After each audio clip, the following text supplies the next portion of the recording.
students, welcome to SRIRAM's IAS. Welcome to this series. This is a very important series for your mains preparation. One question a day, one previous year question of the UPSC a day. That is going to help you in order to understand what UPSC actually asks, what kind of question UPSC drafts, which topics does UPSC picks up. Today we are going to discuss an important question which was asked in 2023 question paper, 2023 mains, and it is the question of Indian polity. So this is the question. If you see it, this is a 150 word 10 marker question. So let's dive deep and see what UPSC wants to ask in this. Constitutionally guaranteed judicial independence is a prerequisite of democracy. Comment. So the first thing which you must understand is that you should have the knowledge of the tail words.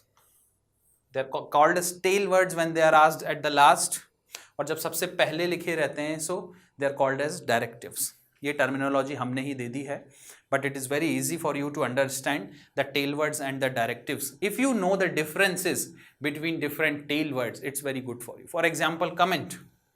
There's another tail word called evaluate, critically evaluate, analyze, critically analyze, underline. So there are few differences in all of these. So in comment, you want to comment on whatever the position of the question is and what negativity which you can see here and what positivity which you can see here. A little bit of criticism has to be there. So let us understand what the question really wants to ask. This question looks very simple on the surface, but it's very deep. If you do not have that depth of knowledge, it becomes very difficult to answer questions like this. Udi udi batein likhne se, just hitting around the bush, beating around the bush, nothing is going to help until you have that depth of knowledge which is required to answer this question. So approach को discuss करते हैं. जो भी knowledge आपके पास है उससे best कैसे निकाला जा सकता है, let's discuss that. Constitutionally guaranteed judicial independence. So the first word to highlight here is judicial independence. What is judicial independence? You must know that there are three organs of the government, isn't it? On one hand, you have the executive, the legislature, and the judiciary. Now, in a parliamentary form of government, responsible government is one of the key and the basic feature. Responsible government simply means that in the legislature,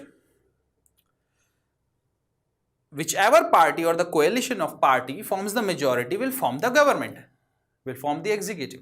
And that executive combinedly and each member of the Council of Ministers is directly responsible to the legislature. That is what is called the responsible form of government. So we in India follow a parliamentary form of government. So there is no exact or clear-cut separation of power between the legislature and the judiciary, but there is an interdependence among them. Executive is controlled by the legislature. There are few mechanisms in the constitution to do that. But if you look at judiciary, the work of judiciary is to deliver justice. Now, the other part of this question, prerequisite for democracy. Hindi में अगर देखें तो लोकतंत्र के लिए एक पूर्व शर्त है, मतलब a basic foundational requirement for democracy. This is the third thing which you must mention. You must understand and be conscious about. First and third. What's the second one? Constitutionally guaranteed. So there are many ways of giving independence to the judiciary, but what are the ways which are mentioned or guaranteed by the Constitution of India? So first, second and third. These are the three important segments of this question you must understand and you must have the knowledge about. Then only you will be able to write the answer, and that is the reason why the basic understanding is necessary. That is why you must read the basic books such as the NCERT books.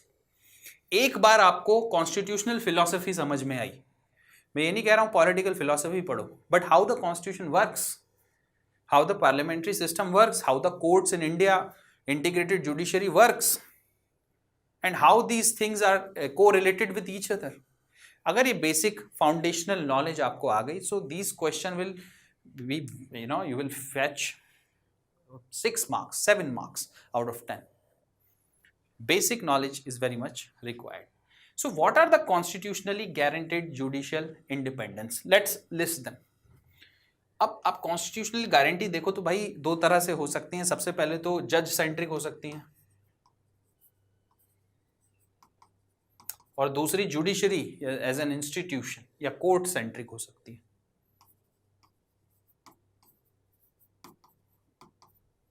क्या क्या guarantees रहती हैं? सबसे important tenure. आप tenure को अगर देखें तो जजेस of the Supreme Court gets retired when they get when their age reaches 65. Similarly 62 for the high court. So tenure is very important. Then removal. भाई इतनी आसानी से रिमूवल नहीं होता है. स्पेशल मेजॉरिटी से कोई जज is found incapable of doing the duty. There are several grounds on which removal can take place. If there is this incapacity in a judge and it was found out that the judge is incapable of delivering their duties, their responsibility, then he is liable to be removed by both the houses of the parliament. Then it's a tedious process. There is a special majority is there. Then in the Raj Sabha and in the Lok Sabha, the process is a bit different.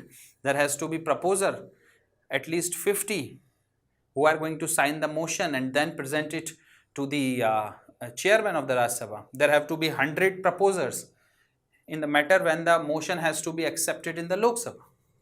So it's a tedious process. Judges are not removed every now and then.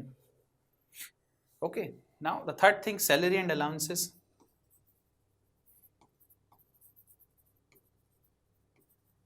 Now the salary and the allowances of the judges cannot be diminished.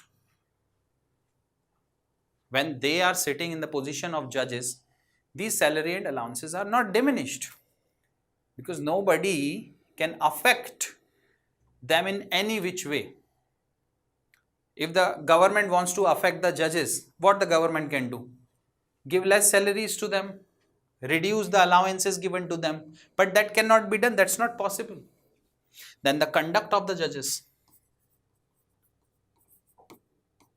Now the conduct of the judges is not going to be discussed in the houses of the parliament. That is a very important independence which is given to the judges. That whatever you do in discharging of your duty will not be discussed in the parliament. Contempt of court.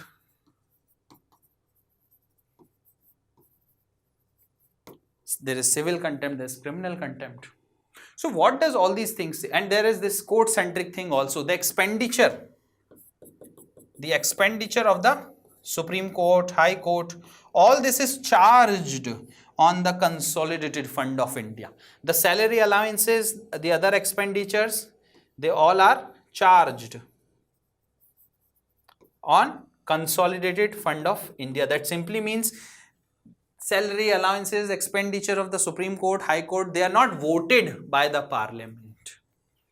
तो इन सबसे क्या दिख रहा है दोस्तों? इन सबसे दिख रहा है that the judiciary is really independent. The executive and the legislature cannot interfere in the functioning in any way.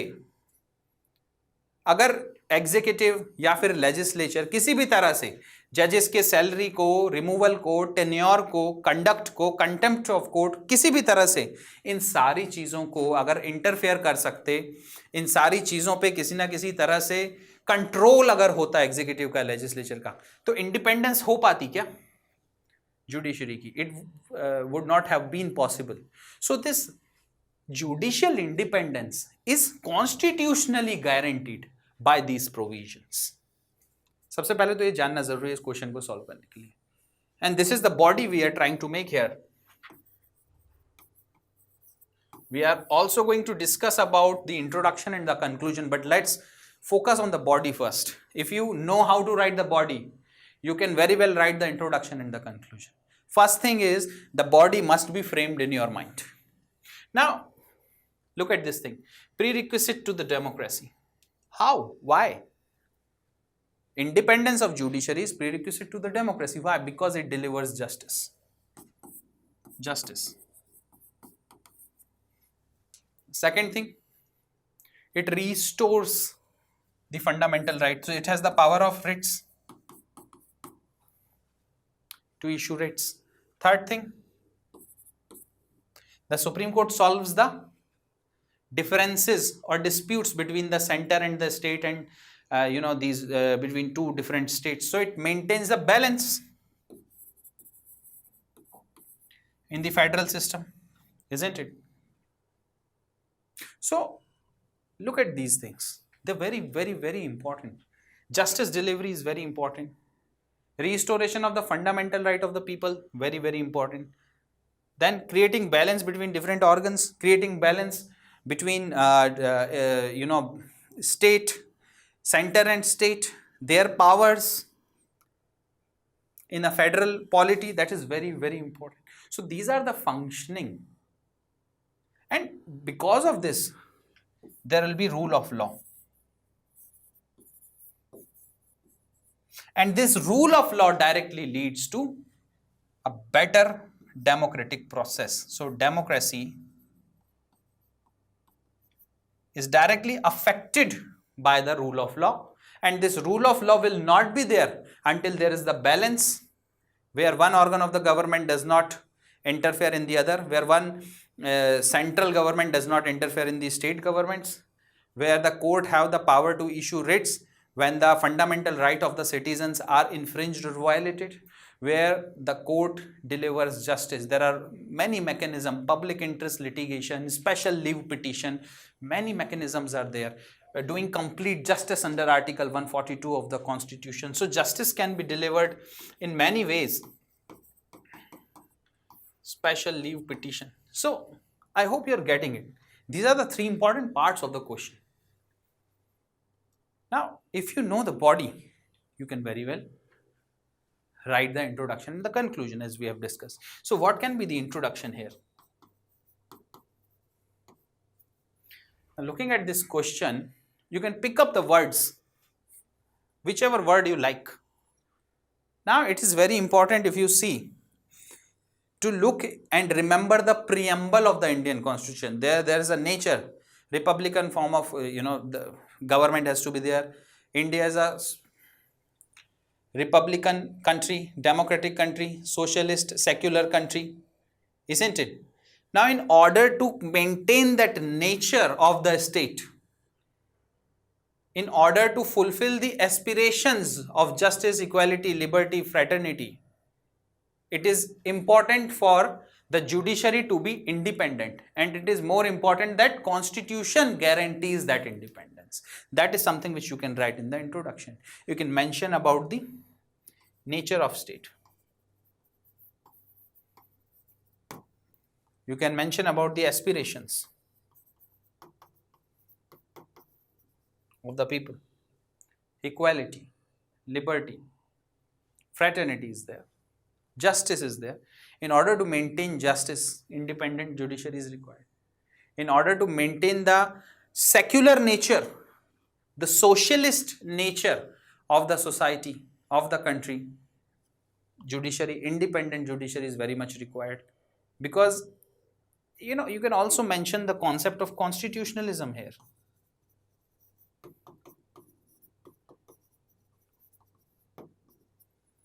And the concept of constitutionalism says that the government has to be limited. Why? Because the state can have immense amount of power.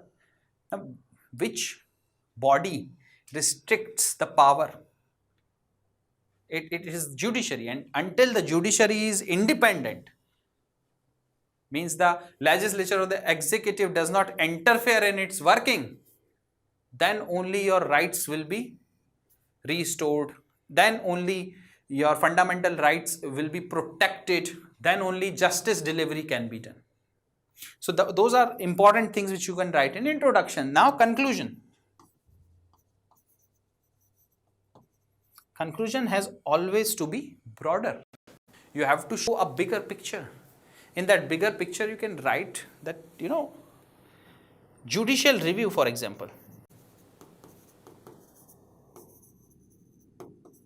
What does judicial review do? If you see Article 13 of the Constitution, what does Article 13 do? It, in one or the other way, maintains the supremacy of the Constitution. supremacy of the constitution. And in India, if you see, neither the judiciary is supreme, nor the parliament is supreme, and nor the executive is supreme. It is the constitution which is supreme. It is the people who are sovereign, isn't it? So you can write your conclusion like this, that the judicial review power of the court, which it can exercise only when it is independent of the legislature and executive, is the tool through which the supremacy of the constitution can be established. And that is the reason why judicial independence is very much required. So this is how you are going to make your answer in order to get the maximum marks out of 10. There has to be an introduction which can include these things. There has to be a conclusion, and in between there must be a body in which you have to discuss about what constitutional guarantees are given and why these guarantees are prerequisite for democracy. I hope you're getting this. So this was the question, this is the answer. Thank you very much for joining me. We are going to come up in the next question.